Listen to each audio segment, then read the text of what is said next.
नमस्कार. आज आपण उडपी स्टाईल सांबार रेसिपी पाहणार आहोत. इडली सांबार म्हणजे वर्ल्ड फेमस ब्रेकफास्ट. जगात कुठेही गेलात तरी काही मिळो न मिळो पण इडली सांबार नक्की मिळणार. लहानांपासून मोठ्यांपर्यंत सर्वांच्या आवडीची मनतृप्त करणारी डिश म्हणजे इडली सांबार. आज आपण उडपी स्टाईल परफेक्ट सांबार घरीच बनवणार आहोत. काही टिप्स आणि ट्रिक्स वापरल्या आहेत, त्यामुळे अगदी हॉटेलसारखे सांबार बनते, म्हणून व्हिडिओ शेवटपर्यंत पहा. इडली किंवा डोश्यासोबत खाण्यासाठी सांबार उत्तम ऑप्शन आहे. सांबार एक हेल्दी रेसिपी आहे, कारण त्यामध्ये मसाले आणि डाळींचा उपयोग केलेला असतो, त्यामुळे प्रोटीनचं प्रमाण भरपूर असतं. साऊथ इंडियन स्टाईल सांबार सर्वांनाच जमते असे नाही, आणि घरी बनवलेल्या सांबारची चव हॉटेलमध्ये मिळणाऱ्या सांबारसारखी नसते अशी अनेकांची तक्रार असते. पण या पद्धतीने जर सांबार बनवले तर हॉटेलमधील सांबार खाणे विसरून जाल इतके चविष्ट बनते. चला तर मग रेसिपीला सुरुवात करूया. 1 वाटी तुरीची डाळ मी 1 तासापूर्वी आधीच डब्यामध्ये भिजत टाकलेली आहे, आणि याप्रमाणे डाळ भिजली की मग व्यवस्थित शिजते आणि सांबार एकदम घट्ट होतं. तर त्यामध्ये अर्धा चमचा मीठ टाकलं, पाव चमचा हळद टाकली आणि 1 चमचा तेल टाकून व्यवस्थित मिक्स करून घेतलं आणि कुकरला झाकण लावून 4 शिट्ट्या करून घेतल्या. डाळ शिजते तोपर्यंत सांबारसाठी लागणाऱ्या भाज्या पाहू. 2 वांगी चिरून घेतलेली आहेत, 1 वाटी फ्लावरचे तुकडे, 1.5 वाटी लाल भोपळ्याचे काप आणि 2 मोठ्या शेवग्याच्या शेंगा सोलून घेतलेल्या आहेत. 1 मोठा टोमॅटो बारीक चिरून घेतलेला आहे आणि चिंच मी अशा प्रकारे पाण्यामध्ये टाकलेली आहे, त्यामुळे त्याचा कोळ काढण्यात सोपं जातं. आणि कढीपत्त्याची पानं घेतलेली आहेत. त्यानंतर 1 मिरचीचे तुकडा बारीक कापून घेतलेला आहे, 1 चमचा मोहरी, 1 चमचा मेथीदाणे आणि चिली फ्लेक्स घेतलेले आहेत 1 मोठा चमचा. त्यानंतर हिंग 1 मोठा चमचा, कढीपत्त्याची 10-15 पानं आणि 1 छोटा कांदा तुकडे करून घेतलेले चौकोनी, आणि 1 छोटा कांदा बारीक काप करून घेतलेले, उभा काप करून घेतलेले आहेत कांद्याचे. आणि सांबार मसाला गरजेनुसार वापरणार आहे.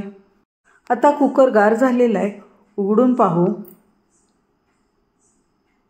तर डाळ पहा एकदम छान शिजलेली आहे, कारण आपण तिला भिजवून घेतलेली आणि हळद मीठ तेल टाकल्यामुळे कुकरमधून डाळ बाहेर येत नाही, छानपैकी शिजली जाते. गॅसवरती जाड तळाची कढई ठेवलेली आहे आणि त्यामध्ये 2 मोठे चमचे तेल टाकलं. तेल गरम झाल्यानंतर 1 चमचा मोहरी टाकली. मोहरी छानपैकी तडतडू द्यायची. त्यानंतर 1 छोटा चमचा मेथीदाणे टाकले आणि 1 मिरची बारीक चिरून घेतलेली आहे, ती सुद्धा टाकली. त्यानंतर चिली फ्लेक्स 1 छोटा चमचा आहे ते टाकले आणि उभा चिरून घेतलेला कांदा टाकला. हे सर्व मिश्रण व्यवस्थितपणे हलवून भाजून घ्यायचं आहे. कांदा थोडासा भाजला की त्यामध्ये 8-10 कढीपत्त्याची पानं टाकली. कढीपत्त्याची पानंही छानपैकी भाजू दिली. कांदा कढीपत्ता लालसर होईपर्यंत भाजल्यानंतर 1 वाटी टोमॅटो बारीक चिरून घेतलेला आहे तो टाकला आणि हे सर्व मिश्रण उलटण्याच्या साहाय्याने व्यवस्थितपणे परतून घेतलं. त्यांना काळजी घ्यायची की मिश्रण सतत ढवळायचं आहे, म्हणजे कढईला चिकटणार नाही. मध्ये दाखवल्याप्रमाणे मिश्रण हे छानपैकी भाजलेलं आहे. त्यामध्ये शेवग्याच्या शेंगा, लाल भोपळा, फ्लॉवर, वांग्याचे काप हे सर्व टाकून व्यवस्थितपणे मिक्स करून घेतलं. 1 मिनिटभर तेलामध्ये हे सर्व मिश्रण परतल्यामुळे सांबारला खमंगपणा येतो, भाज्या ह्या खमंग लागतात. तर अशा प्रकारे सर्व मिश्रण परतून झालेलं आहे. मग त्यामध्ये अर्धा चमचा मीठ टाकलं, 1 चमचा काश्मीरी मिरची पावडर टाकली. त्यानंतर सांबार मसाला 1 चमचा टाकला आणि हे सर्व मिश्रण व्यवस्थितपणे परतून घेतलं. सर्व साहित्यांची लिस्ट मी डिस्क्रिप्शन बॉक्समध्ये देत आहे, तेथे जाऊन तुम्ही चेक करू शकता.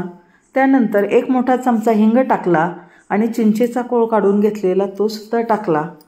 आता हे सर्व मिश्रण व्यवस्थितपणे परतून घेतलं. परतल्यामुळे सर्व मिश्रण हे एकजीव होतं, त्यामध्ये सर्व मसाला व्यवस्थितपणे मिसळला जातो. भाज्या खमंगपणे परतलेल्या आहेत. आता त्या शिजण्यासाठी 1.5 वाटी पाणी टाकलं. 1.5 वाटी पाणी टाकून झाकण ठेवून 5 ते 7 मिनिट स्लो गॅसवरती शिजू द्यायचं आहे. त्यामुळे भाज्या व्यवस्थित शिजल्या जातील.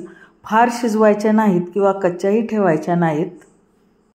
3-4 मिनिट झाल्यानंतर पुन्हा एकदा झाकण उघडून पाहिलं आणि पळीच्या साहाय्याने हे सर्व मिश्रण पुन्हा एकदा व्यवस्थितपणे हलवून घेतलं आणि झाकण ठेवून शिजू दिलं. असं मी 2 वेळा केलेलं आहे. त्यामुळे भाज्या शिजल्या की नाही हे पाहणं सोपं जातं. भाज्या फार शिजत नाहीत किंवा करपतसुद्धा नाहीत. तर अशा प्रकारे आपल्या भाज्या छानपैकी शिजलेल्या आहेत. भाज्यांमध्ये पाणी टाकलेलं सर्व आटत आलेलं आहे आणि व्हिडिओमध्ये दिसत असेल तर भाज्या किती सुंदर दिसत आहेत. लालबुंद कलर आलेला आहे.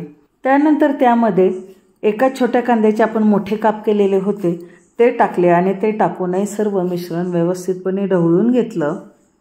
कांदा सुरुवातीलाच टाकायचा नाही तर नंतर भाज्या शिजत आल्यानंतर टाकायचा आहे. असे केल्यामुळे सांबारचे चव उडपी स्टाईल लागते. कांदा टाकल्यानंतरही 1 मिनिट छानपैकी परतून घेतलं आणि मग त्यामध्ये आधीच शिजवून घोटून घेतलेली डाळ टाकली. सर्व मिश्रण एकजीव करून घेतलं कारण आपण डाळ भिजवून शिजवलेली होती त्यामुळे ती छानपैकी शिजलेली आहे आणि त्यामुळे सांबारला एकसंधपणा येतो. सांबार हॉटेलमध्ये असलेल्या सांबारसारखं घट्ट होतं. हे सर्व मिश्रण व्यवस्थितपणे मिक्स करून घेतलं आणि तुम्हाला जेवढं पातळ हवे त्यानुसार कन्सिस्टन्सी चेक केली आणि एक सिक्रेट पदार्थ म्हणजे 2 चमचे गूळ पावडर ती टाकली. या गूळ पावडरमुळेच सांबारची चव अगदी उडपी स्टाईल लागते. ते म्हणजे जसं हॉटेलमध्ये आपण सांबार खातो ना त्याचप्रमाणे या सांबारची चव लागते. त्यानंतर त्यामध्ये आधीच धुवून बारीक स्वच्छ करून घेतलेली 1 मोठा चमचा कोथिंबीर टाकली. कोथिंबीरमुळे सांबारला अप्रतिम चव लागते. व्हिडिओमध्ये दिसतच असेल की अगदी लालबुंद सांबार आणि त्यावरती हिरवीगार कोथिंबीर पाहूनच सांबार खाण्याची इच्छा होते. इतकं सुंदर परफेक्ट आणि अस्सल उडपी चवीचं सांबार बनतं. कोथिंबीर टाकल्यानंतर सर्व मिश्रण ढवळून घेतलं आणि 5 मिनिट स्लो गॅसवरती शिजू दिलं. आता उडपी सांबार हे खाण्यासाठी तयार झालेलं आहे. अगदी परफेक्ट चवीचं बनतं.